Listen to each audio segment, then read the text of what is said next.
Okay, so for this problem here, this is number 2 on 10D number 2. And so here's the graph we were asked to sketch. And then it says, find where is the derivative of this graph going to be equal to 0.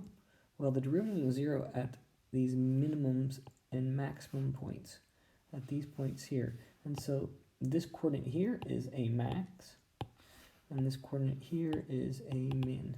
And that's all they're asking to find, is locate where is the derivative equal to 0. So anywhere you have like these peaks or valleys that you have. So that's for number 2A. Number 3, this here is the derivative that I've sketched. And I know that this derivative here is equal to 0. And so it's asking me to tell you about the y value itself, the original function, not the derivative.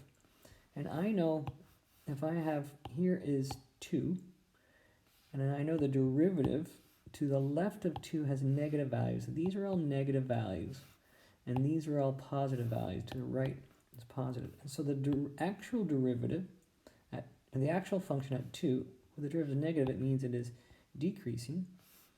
Where the derivative is positive, it's increasing. So that means at x equals 2, there is a minimum, because you can see it's doing this kind of scenario. And that is what they're asking for in this case.